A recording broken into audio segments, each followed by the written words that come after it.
हाँ जी। यार आज की वीडियो में बात करने वाले हैं कि अगर आपको गुस्सा बहुत ज़्यादा आता है तो उसको आप किस तरीके से प्रोसेस कर सकते हो, आप अपने एंगर को कैसे मैनेज कर सकते हो।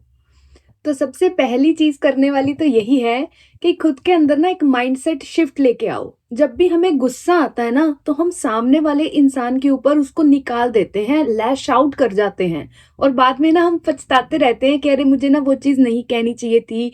या बहुत सारे गुस्से में अगर आपने किसी को थप्पड़-वप्पड़ मार दिया तो आपको ये होगा कि मुझे नहीं मारना चाहिए था, तो बाद में हम बहुत ज़्यादा गिल्ट में चले जाते हैं कि मुझे ये चीज़ नहीं करनी चाहिए थी। बट एट द मोमेंट हम क्या करते हैं कि हम लैश आउट कर जाते हैं।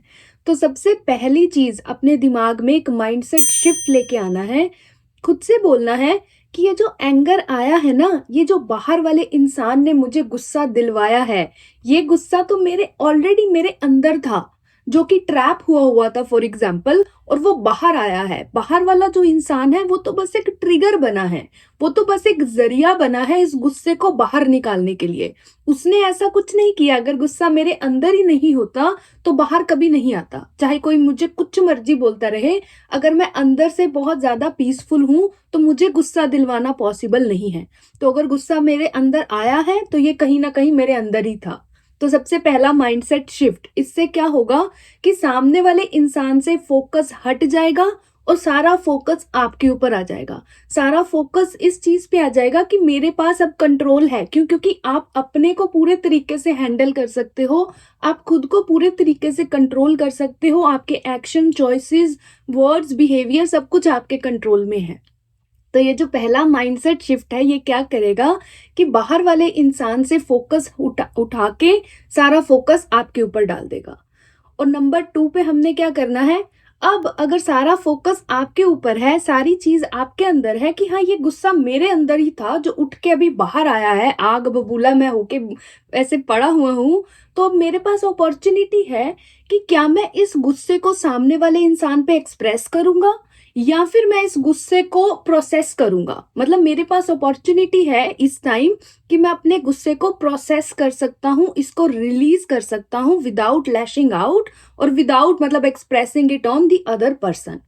तो ये भी आपने अपने ऊपर लेके आ गई चीज़ कि मेरे पास अपॉर्च्युनिटी है इस चीज़ को इसके साथ डील करने के लिए, इस एंगर को रिलीज़ करने के लिए। क्योंकि इमोशनल हीलिंग इसी चीज़ को बोलते हैं कि जो आपके अंदर इमोशंस ट्रैप हुए हुए हैं, जो कि फॉर एग्जांपल बचपन में या आपकी लाइफ के किसी भी पड़ाव पे आपको गुस्सा आया लेकिन आप उस गुस्से को निकाल नहीं पाए।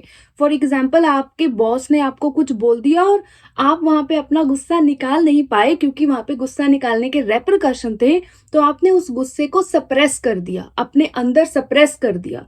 तो वो जो सप्रेस्ड गुस्सा है वो आपके अंदर दबा हुआ है और जो सामने वाले इंसान ने अगर आपको छोटा-सा भी कुछ बोल दिया, तो वो सप्रेस्ड एंगर उठ के बाहर आ रहा है।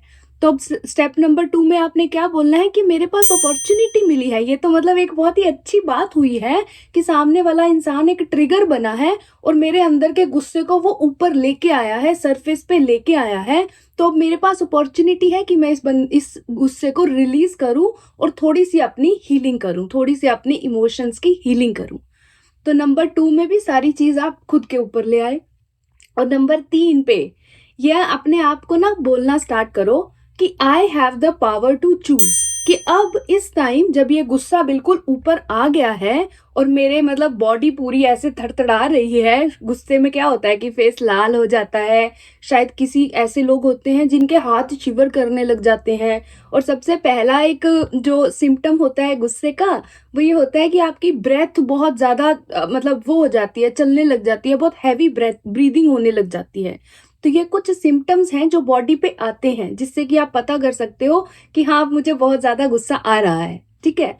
तो ये चीज़ आपने तो ये चीज़ है और इसमें आपने क्या करना है कि मेरे पास अब जब मेरे पूरा गुस्सा ये ऊपर उठ के आ रहा है, तो मेरे पास चॉइस है कि क्या मैं रिएक्ट करूँगा या मैं रिस्पॉन्ड करूँगा। क्या मैं अपना एंगर प्रोसेस करूँगा, रिलीज़ करूँगा या फिर मैं सामने वाले के ऊपर उसको एक्सप्रेस करके लैश आउट करूँगा और बाद में पछताता रहूँगा, गिल्ट में फँसता रहूँगा, रिग्रेट में फँसता रहूँगा। तो I have the power to choose, ये एक ऐसा मंत्र है जो आपकी लाइफ को बिल्कुल चेंज करके रख सकता है। आपकी पर्सनल ट्रांसफॉर्मेशन के लिए सिंपल अगर आपको एक मंत्र यूज करना है तो यही होना चाहिए कि I have the power to choose. मैंने तो ये मतलब एक ऐसा पूरा प्रिंट आउट निकाल के लगाया भी हुआ है अपनी वॉल के सामने। अभी तो मैं फ्रंट कैमरा से शूट कर रही हूँ, नहीं तो आपको दिखाती। बट ये चीज आपने करनी है कि एक ना सबसे पहले ये चीज कर लो कि वॉल पे इस चीज को लगा लो कि मेरे पास चॉइस है इस टाइम कि मैं अब, जब ये गुस्सा पूरे चरम पे पहुंचा हुआ है, जब ये पूरा इस तरीके से उठा हुआ है, तो क्या मैं एक छोटा सा पॉज लेके खुद से ये बोल सकता हूँ कि मैं यहाँ पे, मेरे पास चॉइस है कि मैं अब रिएक्ट करूंगा या मैं रिस्पॉन्ड करूंगा। और रिस्पॉन्ड मतलब क्या कि आपने उस गुस्से पे एक्ट करे बिना, मतलब उस गुस्से को वर्ड्स में डाले बिना, सामने वाले इंसान पे लैश आउट करे बिना अपनी वो सारी ब्रीदिंग को देखना है। जो भी बहुत हैवी ब्रीदिंग हो रही है उस सारी ब्रीदिंग को आपने देखना है, उस प्रोसेस को आपने देखना है, थोड़ा सा डिस्टेंस मेंटेन करना है। जब भी हम इमोशनल हीलिंग की बात करते हैं या अपने इमोशंस को प्रोसेस करने की बात करते हैं तो सबसे पहला स्टेप होता है उसमें कि आपने एक डिस्टेंस मेंटेन करना है। अगर आप वही चीज बन जाओगे तो कभी भी उसको एक डिस्टेंस से देख के ऑब्जर्व करके उसको प्रोसेस नहीं कर पाओगे। तो सबसे पहले आपने एक डिस्टेंस मेंटेन करना है और अपनी ब्रीदिंग को देखना है कि कैसे ब्रीदिंग बहुत ज्यादा ऐसे हो रही है कि बहुत ज्यादा हैवी ब्रीदिंग हो रही है, या फेस लाल हो गया है, या मसल टेंस हो गए हैं, ऐसा कि भींच गए हैं हाथ और अब तो मारेंगे मुक्का सामने वाले को या थप्पड़ लगाएंगे। तो वो सारे जो सिम्टम्स हैं वो आपकी बॉडी पे आ रहे हैं, आपकी ब्रीदिंग पे आ रहे हैं। तो कैसे आपने प्रोसेस करना है? सबसे पहले बोलना है कि मेरे पास चॉइस है, मेरे पास चॉइस है, मैं रिस्पॉन्ड कर सकता हूँ, मैं पॉज ले सकता हूँ, पॉज लेके मैं अपने ये सारे सिम्टम्स को प्रोसेस कर सकता हूँ, देख सकता हूँ। प्रोसेस का मतलब क्या होता है कि बस डिस्टेंस से उसको देखना, ना तो उसको सप्रेस करना वापस से, ना ही उसको सामने वाले इंसान पे एक्सप्रेस करना, उसको लैश आउट करना, बट सिंपली एक हेल्थी तरीके से, एक नॉर्मल तरीके से बैठ के वो सारी चीजों को देखना। क्योंकि अगर आप उसको देखोगे थोड़े टाइम तक, 10-15 मिनट 20 मिनट लगेंगे, लेकिन अगर आपने ये प्रोसेस अच्छे से कर लिया तो वो जो है आपका जो एंगर है वो धीरे धीरे रिलीज हो जाएगा, प्रोसेस हो जाएगा आपकी बॉडी से, और आप थोड़े से जो आपकी हीलिंग होगी इमोशनल। तो ये चीज आपने करनी है। स्टेप नंबर 3 में खुद से बोलना है कि मेरे पास चॉइस है, I have the power to choose, कि मैं यहाँ पे रिएक्ट करूंगा या मैं यहाँ पे रिस्पॉन्ड करूंगा। और वहां पे पॉज लेके आपने अपने सारे फिजिकल सिम्टम्स को बड़े आराम से, थोड़े से डिस्टेंस से बैठ के आपने देखना है। और इस चीज की एक और बड़ी अच्छी लेयर ये है कि जब आप पूरी दुनिया में उतरते हो, फॉर एग्जाम्पल कि दुनिया में किसी ने आपका एंगर ट्रिगर किया और ये सारा प्रोसेस आपने किया, तो वो ऐसे नहीं होता है कि मैजिकली आप ये सारी चीज कर लोगे अगर आपको इस चीज को करने की प्रैक्टिस ही नहीं है। तो सबसे पहले खुद के साथ हमने डेडिकेटेड टाइम स्पेंड करना है। एक जिसको आप मेडिटेशन बोलो या जिसको आप बोलो कि खुद के साथ टाइम स्पेंड करना, खुद को ऑब्जर्व करना, खुद के माइंड को, खुद की बॉडी को, खुद के इमोशंस को ऑब्जर्व करना, हमने प्रैक्टिस करनी है इसको ए सेफ एनवायरनमेंट में, ताकि जब दुनिया में वो सारे ट्रिगर्स बाहर आए तो हमारे पास ऑलरेडी टूल्स हो, हमारे पास ऑलरेडी इस चीज की प्रैक्टिस हो, हमने अपने अंदर ऑलरेडी काम किया हुआ हो कि हम वहां पे एट अ टाइम जब सामने वाला इंसान हमको ट्रिगर कर रहा है तो हम ये सारा प्रोसेस कर पाए, हम एक पॉज लेके हम वहां पे रिस्पॉन्ड कर पाए इंस्टेड ऑफ रिएक्टिंग। तो इसके लिए एक बहुत अच्छी एक दूसरी लेयर क्या हमने ध्यान रखनी है कि खुद के साथ हमने टाइम स्पेंड करना स्टार्ट करना है, हमने खुद के साथ एक डेडिकेटेड टाइम स्पेंड करना स्टार्ट करना है, और अपने इमोशंस को कैसे प्रोसेस करना है उस सेफ एनवायरनमेंट में हमने सीखना है। इसको ऐसे देखो कि जैसे अगर आपको जैसे कि आप ओशन में गए और वहां पे आप डूब रहे हो, तो वहां पे आप अगर वहां पे आप स्विमिंग नहीं सीख सकते। जब आप डूब रहे हो, अगर आपको स्विमिंग नहीं आती तो आप वहां पे नहीं सीख सकते। वहां पे तो मतलब बस आपको किसी तरीके से बस बचना पड़ेगा, किसी तरीके से आपके पास कोई है ही नहीं कि हाँ बस कोई आके मुझे बचा दे। तो जब आप स्विमिंग सीख रहे हो तो बहुत जरूरी है कि आप एक सेफ एनवायरनमेंट में वो स्विमिंग को सीखो, ताकि जब आप ओशन में जाओ, जब आप एक सी में जाओ तो फिर वहां पे आप अच्छे से स्विम कर पाओ। तो ये चीज आपने ध्यान रखनी है। और फाइनली जब आपने ये चीज़ कर ली, अगर सक्सेसफुली अगर आपने एक ट्रिगर के साथ भी काम कर लिया और इधर खुद के साथ आपने टाइम स्पेंड भी करना स्टार्ट कर दिया, तो फाइनली स्टेप नंबर 4 बहुत ज़रूरी स्टेप है। इस स्टेप को बिल्कुल स्किप नहीं करना। ये बिल्कुल मैजिकल स्टेप है। ये बहुत अच्छे से मतलब आपका काफ़ी हेल्प करेगा आपके एंगर मैनेजमेंट में। और वो है कि जो भी सिचुएशन हुई, जिस भी तरीके से आपने सिचुएशन को हैंडल किया, मतलब कि आपने रिएक्ट नहीं किया, आपने रिस्पॉन्ड किया, तो उसको अपनी डायरी में लॉग करना है। जब भी हम पर्सनल ट्रांसफॉर्मेशन की बात करते हैं तो सबसे पहली चीज़ आपने एक डायरी बनानी है, एक जर्नल बनाना है, एक अपना लॉग तैयार करना है जहाँ पे आप अपने सारे एक्सपीरियंसेस को लिखो। एक तरीके से खुद से बात करो कि क्या कुछ हुआ, कैसे उस इंसान ने मुझे ट्रिगर किया, कैसे मैंने अपनी पावर को एक्सरसाइज किया, कौन सी पावर को, कौन सी सुपर पावर को, पावर ऑफ चॉइस, कि मेरे पास चॉइस थी, मैंने वहां पे रिएक्ट नहीं किया, मैंने वहां पे रिस्पॉन्ड किया। और उसके बाद मैं थोड़ी देर इन इमोशंस के साथ बैठा और फिर ये मैंने देखा कि धीरे धीरे जो मेरी ब्रीदिंग है वो बिल्कुल शांत हो गई है। वो अपने नेचुरल जो उसका रिदम है, मेरी ब्रीदिंग नेचुरल रिदम में आ गई है। और जो मेरा फेस रेड हो गया था और जो मेरे ऐसे भीप गए थे हाथ, वो भी मेरे मतलब जो क्लेंच्ड फिस्ट थी वो भी मेरी नहीं मतलब वो भी नॉर्मल हो गया। और मेरी जो बॉडी पे सिम्टम्स आए थे वो भी सारे ठीक हो गए।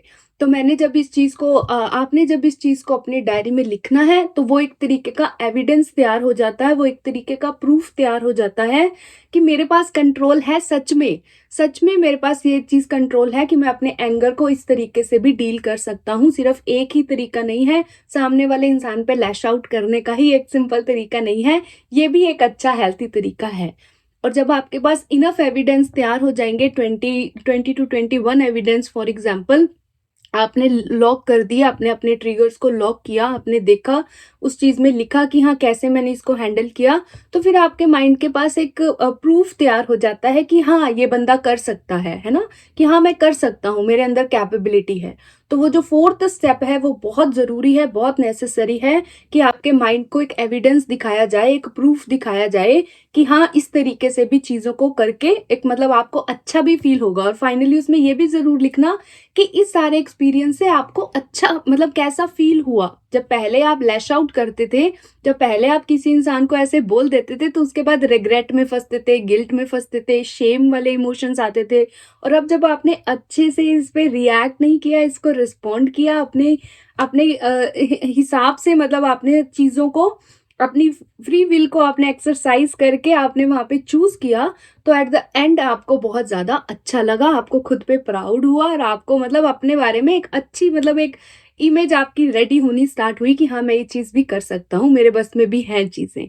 तो आपको एक अच्छी feeling at the end feel हुई। तो बिकॉज एट द एंड हमने फीलिंग्स पे ही काम करना ना, इमोशंस क्या है, फीलिंग्स ही तो है, तो वो चीज है।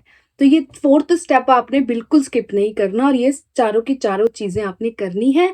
तो मेरे ख्याल से आपको आपके एंगर मैनेजमेंट जो इश्यूज हैं, आप अपने एंगर को कंट्रोल नहीं कर पाते हो, मैनेज नहीं कर पाते हो, तो आपको डेफिनेटली इसमें हेल्प मिलेगी। और फाइनल जो स्टेप जो मैंने अभी आई थिंक थर्ड स्टेप में बोल दिया, उसको आप फिफ्थ एक लगा के दे रही हूँ कि फिफ्थ स्टेप कि डेडिकेटेड टाइम अपने साथ आपने स्पेंड करना स्टार्ट करना है। जब आपको एक सेफ एनवायरनमेंट में प्रैक्टिस होगी अपने ट्रिगर्स के साथ, अपने इमोशंस के साथ काम करने की, तभी जब आप एक डेंजरस एनवायरनमेंट में जाओगे तो आप उस प्रैक्टिस को एक्सरसाइज कर पाओगे। अदरवाइज तो जो आपका पैटर्न बना हुआ है, अदरवाइज तो जो आपके हैबिट्स हैं, बिहेवियर्स हैं, उसके हिसाब से आप एक्ट करोगे और नहीं बच पाओगे उस एंगर से। वो आपको खा जाएगा, आपको भी खा जाएगा, सामने वाले इंसान को भी खा जाएगा और आपके रिलेशनशिप को भी खा जाएगा, चाहे फिर वो पर्सनल रिलेशनशिप है, चाहे फिर वो प्रोफेशनल रिलेशनशिप है। तो ये पांचों चीजें हमने ध्यान रखनी है। एक बार मैं इस चीज की समरी अब बता रही हूँ। सबसे पहली चीज माइंडसेट शिफ्ट, कि जो एंगर आया है वो बाहर वाले इंसान ने नहीं लेके आया है, वो तो बस एक ट्रिगर बना है उस एंगर का जो आपने खुद के अंदर ही सप्रेस कर दिया था, वो बस उठ के बाहर आया है।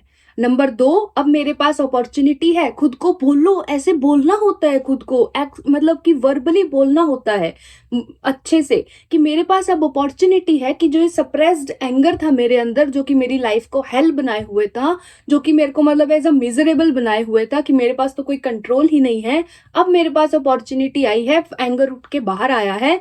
तो सबसे पहले तो instead of lashing out on the other person, मुझे तो उसका मतलब एक ग्रेटफुल होना चाहिए, हाथ जोड़ने चाहिए उसके सामने, कि वो ये अपॉर्चुनिटी मेरे को दिया है, कि वो मेरा एंगर उठ के ऊपर आया है। और नंबर 3 पे क्या करना है, अपनी फ्री विल को एक्सरसाइज करना है, अपनी पावर को एक्सरसाइज करना है, पावर ऑफ चॉइस, कि मैं रिस्पॉन्ड कर सकता हूं इंस्टेड ऑफ रिएक्टिंग।